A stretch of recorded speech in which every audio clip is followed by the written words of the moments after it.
ఓం శ్రీ గురుభ్యో నమ. ఓం శ్రీ మాత్రే నమ. మార్చి 21 నుంచి బుధుడు కుంభరాశిలో రుజుగతిలోకి వెళ్తున్నాడు. ఈ రుజుగతిలోకి వెళ్ళినప్పుడు ద్వాదశ రాశుల యొక్క ఫలితాలు ఏ విధంగా ఉన్నాయో తెలుసుకుందాం. ఇవన్నీ కూడా గోచార రీత్యా చెప్పబడే ఫలితాలు. మీనరాశి వారికి బుధుడు యొక్క ప్రభావం ఏ విధంగా ఉండబోతుంది? చతుర్థాధిపతి సప్తమాధిపతి బుధుడు వ్యయస్థానంలో ఉండటం వల్ల ఎవరితో విరోధ భావాలు పెట్టుకోవద్దండి. లౌక్యంగా ఉండండి. జాయింట్ వ్యాపారులతో ఏదైతే బిజినెస్ చేస్తున్నారో వాళ్ళతో మనస్పర్ధలు రాకుండా చూసుకోండి. మనసును కొంత స్థిమితంగా ఉంచుకోండి. అనారోగ్యాలు, దీర్ఘకాలిక వ్యాధులు ఉన్న వాళ్ళు అనారోగ్యాన్ని పెంచుకోవద్దండి. వృత్తి ఉద్యోగాల వ్యాపారాల యందు అనుకూలించకపోవచ్చు, ధన నష్టం కలుగుతుంది. ప్రతిదానికి కూడా ధనం ఖర్చు పెట్టద్దండి. దేనికి ఖర్చు పెట్టాలో దానికి ఖర్చు పెట్టి ముందుకెళ్ళండి. అకాల నిద్ర, అకాల భోజనము, అలానే ప్రతి విషయంలో కూడా అనవసరమైన డిస్ప్యూట్స్ రాకుండా చూసుకోవాలి. సుఖ సౌఖ్యాలు అనేవి కూడా కొరవడే అవకాశాలు ఖచ్చితంగా ఉంటాయి. కాబట్టి వీళ్ళు తప్పకుండా చేయాల్సిన కార్తవీర్యార్జునుడి యొక్క మంత్రాన్ని, బుధుడి యొక్క ఆరాధన, ఆదిత్యాయ సోమాయ మంగళాయచ బుధాయచ గురు శుక్ర శని భెచ్చ రాహవే కేతువే నమః అని బుధుడు యొక్క నవగ్రహాల ప్రదక్షిణ అంతా చేసిన తర్వాత బుధుడికి పంచామృతంతో, పండు రసంతో, చెరుకు రసంతో అభిషేకం చేయండి. గంగాజలంతో అభిషేకం చేసి అలానే పెసలు తీసుకుని కాళ్ళ దగ్గర వేయండి. పెసలతో కూడా కొంత అభిషేకం అనేది చేయండి. అష్టోత్తరం చేయండి. అంటే ఒక్కొక్క పెసలు తీసుకుని, పెసరపప్పు ఉంటాయి కదా, పెసలు అంటారు, ఆ పెసలతో ఒక్కొక్క అష్టోత్తరంతో ఒక్కొక్క పెసలు వేయండి.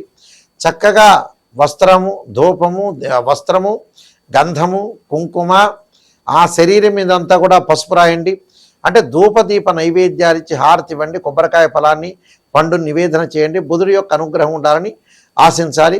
అందువల్ల ఈ బుధుడి యొక్క అనుగ్రహము వ్యాపారపరంగా కానీ వృత్తిపరంగా అనుకూలంగా ఉండాలంటే ఇలాంటి రెమెడీ చేసుకుంటే మీకు మంచి జరిగే అవకాశాలు ఖచ్చితంగా ఉంటాయి. బుధగ్రహము, ఈ బుధగ్రహము సహజంగా ఇవన్నీ కూడా గోచారరీత్యా చెప్పబడే ఫలితాలు అంటారు. గోచారరీత్యా చెప్పబడే ఫలితాల్లో బుధుడు వాళ్ళ రాశి దగ్గర నుంచి 2, 4, 6, 11 స్థానాలు సుఫలితాన్ని ఇస్తాడు. ఎవరైతే జన్మరాశి వాళ్ళు ఉంటారో ఆ రాశి దగ్గర నుంచి మీరు లెక్క వేసుకుంటే 2వ స్థానంలో బుధుడు మంచివాడు, 4వ స్థానంలో మంచివాడు, 6వ స్థానంలో మంచివాడు, 11వ స్థానంలో మంచివాడు. ఇవన్నీ కూడా గోచారరీత్యా చెప్పబడే ఫలితాలు అంటారు. కానీ భర్త చార్ట్ని అనుసరించి చెప్పబడే ఫలితాలు కాదు. అంటే ఇవన్నీ కూడా ఎందుకు చెబుతున్నామంటే మీకు క్లారిటీగా తెలుస్తుంది. ఎందుకంటే what is the difference between transit system and birth chart? ఎలాంటి డిఫరెన్స్ ఉంటుంది అంటే, ట్రాన్సిట్ సిస్టమ్ అంటే పదే పదే నేను చెబుతున్నాను, ఒక చెట్టు ఉంటుంది, ఆ చెట్టు పైన కొమ్మలు ఉంటాయి, ఆ కొమ్మలకు ఆకులు ఉంటాయి. ఆకులు వచ్చేటప్పటికల్లా సహజంగా రైన్ సీజన్లో వస్తాయి, వింటర్ సీజన్లో అలానే ఉంటాయి, సమ్మర్ సీజన్లో రాలిపోతుంటాయి. ఆ ఆకులు రాలిపోయేదాన్ని గోచారం అంటారు. ఆ చెట్టు కింద ఉండే వేళ్ళని మనం బర్త్ చార్ట్ అంటారు. అంటే జన్మలగ్నం నుంచి ద్వాదశ భావాలని కూడా తనుభావము, ధనభావము, తృతీయ భావం, సోదర భావము, సుఖభావము, సంతాన భావము, శత్రుభావము, రోగ రుణభావాలు, కళత్రభావము, ఆయుర్భావము అంటే ఆయుష్ సంబంధించిన భావాన్ని, భాగ్యభావాన్ని, భాగ్యస్థానాన్ని, అలానే వృత్తి సంబంధించిన దశమ భావాన్ని, లాభభావం అంటే ఏకాదశి భావం అంటారు, అలానే వ్యయభావం అంటారు 12వ భావం. అంటే ఈ ద్వాదశ భావాలన్నీ కూడా మనం అనాలిసిస్ చేసి చెప్పాలి జన్మలగ్నం అంటే ఇక్కడ జన్మలగ్నం నుంచి కూడా తనుభావానికి రవి అధిపతి, అలానే ద్వితీయ భావానికి గురువు అని, సోదర భావానికి కుజుడని, చతుర్థ భావానికి చంద్రుడని, పంచమ భావానికి గురువు అని, ఇలాంటి భావాలన్నీ కూడా మనం అనాలిసిస్ చేస్తాం. చేసిన తర్వాత ఒక చార్ట్ను మనం తీసుకునేటట్టయితే మ్యాథమెటికల్ క్యాలిక్యులేషన్ వేసి వాళ్ళ రాశిచక్రము, భావచక్రము, నవాంశము, దశమాంశము, సప్తమాంశము, త్రింశాంశము, షోడశాంశం అని 16 డివిజనబుల్ చార్ట్స్ ఉంటాయి. 16 డివిజనబుల్ చార్ట్స్లో ముఖ్యంగా ఉదాహరణకి ఒక ప్రొఫెషన్ అంటే వ్యాపారం చేయాలి, ఉద్యోగం చేయాలనే వ్యక్తులకి నష్టపోకుండా, ఫైనాన్షియల్ పరంగా నష్టపోకుండా ఉండాలంటే రాశిచక్రము, భావచక్రం, దశమాంశము, దశలు, అంతర్దశలు నిర్ణయం చేయాలి.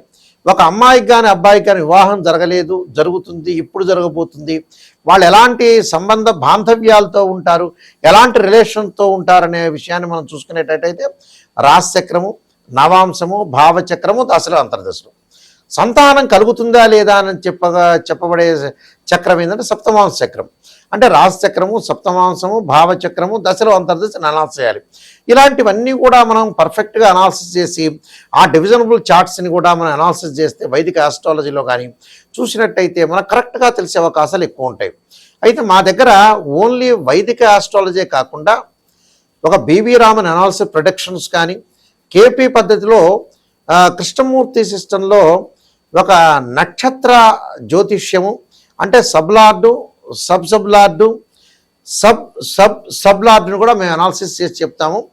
ఏదైనా సరే జాతక పరంగా అలానే ఫార్మిస్ట్రీ ప్రకారంగా ఒకలా డేట్ ఆఫ్ బర్త్ లేని వ్యక్తులకు కానీ అలానే కొన్ని సమస్యలు ఉన్న వ్యక్తులకు కానీ ఆ సమస్యను బట్టి ఏ గ్రహం బాగలేదని కూడా చెప్తాం. సహజంగా ఒకటి గుర్తుపెట్టుకోండి, వివాహపరంగా ఇబ్బందులు కలుగుతుందంటే శుక్రగ్రహం బాగలేనట్టు అర్థం. అలానే ఫైనాన్షియల్ పరంగా ట్రబుల్ ఉందంటే గురువు బాగలేనట్టు. వాళ్ళు ఏ స్థానాల్లో ఉంటే ఎలాంటి ఫలితాలు ఉంటాయని బర్త్ చార్ట్ ద్వారా మనం కరెక్ట్గా అనాలిసిస్ చేయొచ్చు. ఇంకోటి ఏంటంటే మా దగ్గరికి వచ్చిన వాళ్ళు ఎవరికైనా సరే కొన్ని చెబుతుంటారు, మేము 1947లో పుట్టామండి, దీపావళి రోజు పుట్టామంటే అప్పుడు కూడా మనం మీ నక్షత్రము ఆ లగ్నాన్ని కూడా మీరు టైం చెబితే దాన్ని కూడా అనాలిసిస్ చేసి మీకు తీస్తాం. ఎందుకంటే ఒక చార్ట్ను తీసామనుకోండి, చార్ట్ను మనం ప్రొడక్షను తీసి ఆ చార్ట్ను చూస్తే మనకు ప్రొడక్షన్ వచ్చే అవకాశాలు ఖచ్చితంగా ఉంటాయి. కాబట్టి వాళ్ళ యొక్క లగ్నము, వాళ్ళు ఎప్పుడు పుట్టారు, ఏ ప్లేసెస్లో పుట్టారు అంటే అక్షాంశ రేఖాంశాలను కూడా మ్యాథమెటికల్ క్యాలిక్యులేషన్ తోటి లాంగిట్యూడ్ లాటిట్యూడ్ అంటాడు. అంటే మనం ఎక్కడైతే పుట్టామో లోకల్ మీన్ టైం అంటారు. అంటే ఇవన్నీ తెలిసి ఉండాలి, ఇదంతా నాలెడ్జ్ ఉండాలి. ఆస్ట్రోనమీ ప్రకారంగా నాలెడ్జ్ ఉండాలి, ఆస్ట్రాలజీలో కూడా మంచి నాలెడ్జ్ ఉండాలి. నాలెడ్జ్ ఉంటేనే చెప్పగలుగుతారు.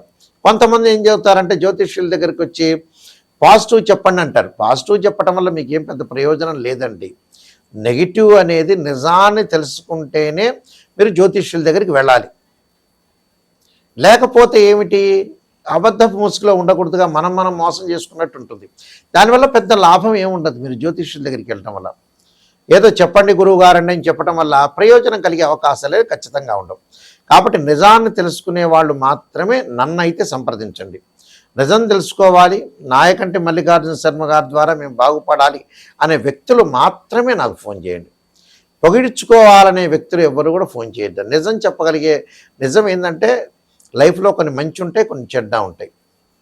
ప్రతివాడికి జీవితాంతం మంచి జరిగిన వ్యక్తి ఒక్క మనిషి కూడా ఉండడు.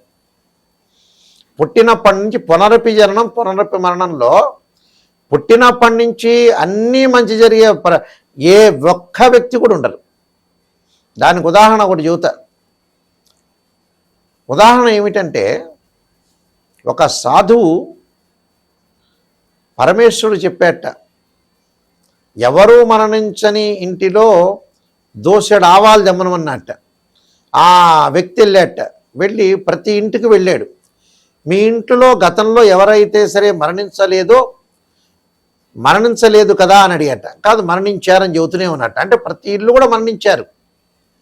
అందువల్ల ఇక్కడ ఏదైతే మనం కష్టసుఖాలన్నీ కూడా చాలా ఉంటాయి, కష్టసుఖాలన్నీ కూడా చాలా విపరీతంగా ఉంటాయి, కష్టాలు వస్తుంటాయి, నష్టాలు వస్తుంటాయి. అంటే ఇక్కడ ఏదైతే ఒక మనిషి, ఒక మానవుడు ప్రతి ఇంటికి వెళ్ళి జోలె పట్టుకొని వెళ్ళి, అమ్మా మీ ఇంట్లో మరణించిన వాళ్ళు ఎవరూ లేదు కదా, మరణించకపోతే మాకు ఆవాలు ఇవ్వండి అని చెప్పారట. ప్రతి వాళ్ళు చెప్పారు, గతంలో మా వాళ్ళందరూ కూడా మరణించారయా అని చెప్పారట. ఆయనకి ఆ దోసెడు ఆవాలు దొరకలేదట. అందువల్ల పునరపి జననం పునరపి మరణం కష్టాలని ప్రతి వాళ్ళకు వస్తుంటాయి. ఏదో కష్టం లేకుండా, ఏదో నెగిటివ్ లేకుండా, ఏది మంచి లేకుండా ఉండదు అనేది సాధ్యం కాని పని. మంచి జరుగుతుంది, చెడు జరుగుతుంటుంది. కాబట్టి అన్ని విషయాలు కూడా మీరు తెలుసుకోండి. అలానే బుధుడు వ్యాపార పరంగా కానీ, బుద్ధిపరంగా కానీ, డెవలప్మెంట్ విషయంలో కూడా బుధుడు చాలా మంచి గ్రహం. అంటే గణిత శాస్త్రానికి, వాణిజ్యానికి, బుద్ధికి, బలానికి, అంటే బ్రెయిన్ మెచ్యూరిటీ వాల్యూస్ పెరగడానికి కూడా బుధుడు కారణం అవుతాడు. అందువల్ల బుధారిష్టేతు సంప్రాప్తే బుధ పూజాంచకారేత్ బుధ ధ్యానం ప్రవక్షం బుద్ధి పీడోపశాంతి అంటారు. బుధుడు కూడా చాలా మోస్ట్ ఇంపార్టెంట్ ప్లానెట్ అని చెప్పుకోవచ్చు. అలానే మీరు ముఖ్యంగా నేను నెంబర్ ఆఫ్ ఆస్ట్రాలజీ బుక్స్ రాశానండి రాజమండ్రి మోహన్ పబ్లికేషన్ వాళ్ళకి. కాలసర్పయోగము, కాలసర్పయోగ చంద్రిక, రాహుకేతులు, ఛాయాగ్రహాలు, అలానే బృహత్ పరిహార సింధు, సర్వదేవతా గోత్రులు పార్ట్ 1 పార్ట్ 2, జాతక చంద్రిక, స్వప్నశాస్త్ర ఫలదీపిక, పుత్ర గణపతి వ్రతము, వివాహ మార్తాండం, ప్రొటెక్షన్ ఆఫ్ ఆస్ట్రాలజీ, ఇలాంటి నెంబర్ ఆఫ్ బుక్స్ నేను రాశాను. అయితే బుక్స్ అనుకునే వాళ్ళు కూడా నా నెంబర్కి ఫోన్ చేయొచ్చు, లేకపోతే రాజమండ్రి మోహన్ పబ్లికేషన్ వాళ్ళు కూడా సంప్రదించవచ్చు. మా వెబ్సైట్ www.nayakanti.com అంటారు, www.nayakanti.in కూడా చూసుకోవచ్చు. ప్రతి వాళ్ళు కూడా ఎవరన్నా ఫోన్ చేయదలుచుకుంటే మా స్క్రీన్ మీద స్క్రోల్ అవుతున్న నెంబర్కి ఫోన్ చేసి తెలుసుకోవచ్చు.